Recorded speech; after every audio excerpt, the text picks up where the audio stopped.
Ерөнхий сайдын хувьд эдийн засаг 2 оронтой тоонд хүрч өссөн үед хөөсрлийг зөв ашиглаж чадаагүй, олсон мөнгөө хэд үргэлжлэн зарцуулсан гэдгийг хүлээн зөвшөөрч, сургамж болгон хүлээн авч, хөрөнгө оруулагч нартай тал засах ажлаа хууль эрх зүйн хүрээнд ч бодит ажил дээрч гүйцэтгэх шаардлага бий гэдгийг хэллээ. Хэтэрхий их улс төрчин нь өнгөрсөн 4 жил гаруй хугацаанд эдийн засагт хүндхэн цохил болсныг ч мартсангүй онцоллоо.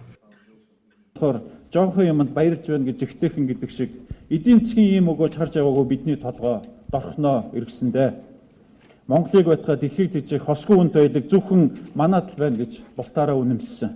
Хүн төрөлхтөн цаашдаа биднийг царайчилж оршин тогтнох юм байна гэдэгт итгэсэн. Тэгээд хосгүй их хоолой хинтээ чуваахгүй хэрэглэн мөнгө тасралтгүй орж ирнэ. Монголчууд ганцаараа хөгжиж чадна гэсээр гадны хөрөнгө оруулагчтай хөөж явуулсан. Гадаад харилцааны сайд нь байсан хүн хүртэл гадаадын хөрөнгө оруулагчдыг хөөх хууль сонгуулийн кампанитай зориулсан санаачлан батлуулж байсны горыг дараа нь бид хангалттай амслаа. Ийм учраас харилцан бие биеэ нураадаг чөтгөрийн тойргийн гинцгийг өнөөдрийн энэ гогцоон дээр л таслахыг та бүхнээс уриалж байна. Өнөөдөр та нар биднийг нураана. Маргааш бид нар та нарыг нураана. Нөгөөдөр дараагийн ээлж ирнэ гэдэг чөтгөрийн тойрог бидний мөхөд рүү хөтлж байна. Үүний үр дагаварт өнөөдөр сайн нэртэй эрх баригч шалга, сайн ирээдүйд сөрөг хүчин чалга, бусдыг орлох 3 дахь хүчин чивээ олохгүй босоо гамбаач хэвтээд өглөө. Ерөнхий сайдын хувьд хэлэхэд нэг л өдөр зис, алт, нүүрс, төмрийн үн гинт өсдгүүд юм бол энэ байдал энэ хിവэрэ өнөө маргааштай үргэлжилнэ. Эдийн засгийн форум ерөнхий сайдуудын ивэлдор зохион байгуулагдаад 7 дахь хавартаагаа золгож буй. За форум болгон дээр бэлэг тэмдэг болон яригддаг сэдэв бол эдийн засгийг олон тулгууртай болгох асуудал. За энэ удаад ч экспортын 80-90% дан ганцаараа нуруундаа үүрч буй уул уурхайгаа хөдөлгөөн морьтой болох тухайч яригцаар байна. За үнэн хэрэгтээ ярихаас хэтрэхгүй байгаа нь өнөөдрийн эдийн засгийн хямралд гүн нэрвцснээс батлагдах юм. Ашигт малмандын үн унсан ч хүндрэлийг зөөдлөх өөр салбар алга байгаамаа. Гэхдээ бас зарим бүтээгдэхүүнүүдийн үн ханш бас жоохон бага зэрэг өсөж байгаа. Жишээлбэл зис өсөж байна тийм ээ. Цайрч бас нэг муугүй байна. Нэг их доошоо явж ирснүүд бол гайгүй зогсчод байна. За төмөр нүүрс хоёр бол өсөхгүй байна.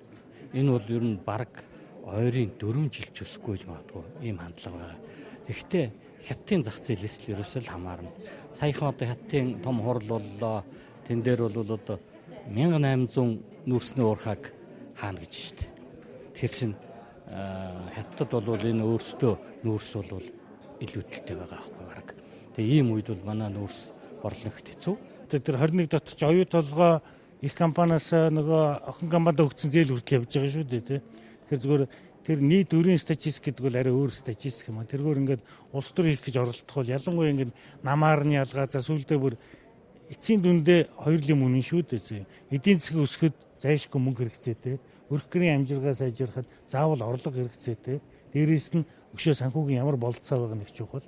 Энэ мөнгөөр юу хийв гэдэг нь хамгийн чухал байдаг. Аливаа бизнес дээр тэр мөнгөөрөө аваад зүгээр тансаглаад халамж тараагаад орхисон бол мэдээж тэр өрх гэрийн амьдрал хэцүү таараа. Тэр мөнгөөрөө зам тавиад эдийн засгаа хөгжүүлээд экспортынхаа ирээдүйн суурь нэмээд байгавал тэр бол хөгжлийн цорын ганц гарц.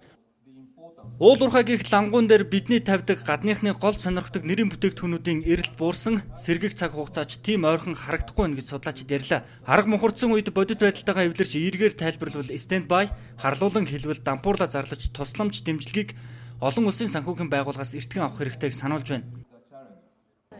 Би бол тэр их чухал гэж бодож байна. Яг стендбай хөтөлбөр гэдэг чинь бол нэг ёсны олон улсын байгууллагаас санхүүгийн дэмжлэг аваад нөгөө талаас бол бас өөрийнхөө бодлогоо тэр одоо олон улсын байгууллагатай хамтран нэлээд сайн зохицлно гэсэн үг.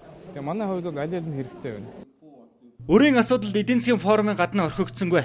За яригдах гол сэдэв болоод байна. За эдийн засгийн чуулганыг ухтан хаанаас ч хинээс ч гарах болсон 21 тэрбум $ын өр. Өр гэж хэтэрхийг хүндрүүлэн хүлээн авч ард түмний сэтгэл санааг үүмрүүлэлгүй ялгаж салгаж онол практикийг хослуулан ойлгох ёстой гэж хэлсэн юм. Хөдөө аж ахуйн салбар.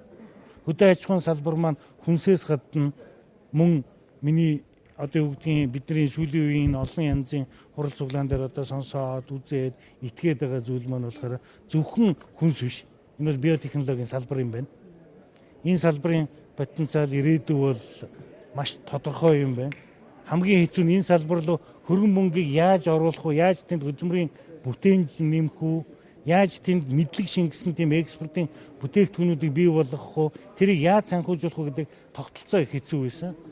Тэгээ сая бид нар инфляцийг мэдээж энэ 2% буул нам төвшөнд авчирж байгаа маань өөрөө энэ болцоог бол нээж өгж байгаа. Нийт өрийн хэмжээ нь бол одоо харьцангуй арай бага байгаа юм. 21 бол хүрэхгүй. Тэгээ яг одоо тэр дотор бол бас хувийн компаниудын үр, улсын үр гэж хоёр байгаа. Тэгээ хувийн компаниудын үрд бол одоо татвар төлөгчд бол хамаарахгүй. Угаасаа бол тэрийг бол компаниуд өөрснөө л төлнө. Тэр бол тэгэхээр бол бас одоо хүмүүсийн хувьд бодох ёстой зүйл байгаа. За улсын үрийн дотор бол гадаадын дотоодын гэж байгаа. Дотоодын гэдэг нь бол нөгөө дотоодын бонд гаргаж байгаа хэлж байгаа. Гадаадынх нь бол яг гаднаас босгож байгаа хөрөнгө. Тэгэхээр бол яг голдуу хуулиар яригдж байгаа юм уу та хамгийн их одоо асуудал дэгдэж байгаа нь бол гадаадын хөрөнгө оруулалтын асуудал, гадаадын үрийн асуудал байгаа. Өр хаанаас үүсдэг вэ? Зээлээс үүсдэг нь үнэн. За гэхдээ авсан зээлээ зөв зүйл зарцуулаад эргэн цаг тухайд нь төлөөд явбал өр үүсэхгүй. За хэрвээ зээлээ төлж чадахгүй бол өр үүсдэг юм. За одоогоор өр үүсээгүй байгаа гэж албаныхан тайлбарлаж байна.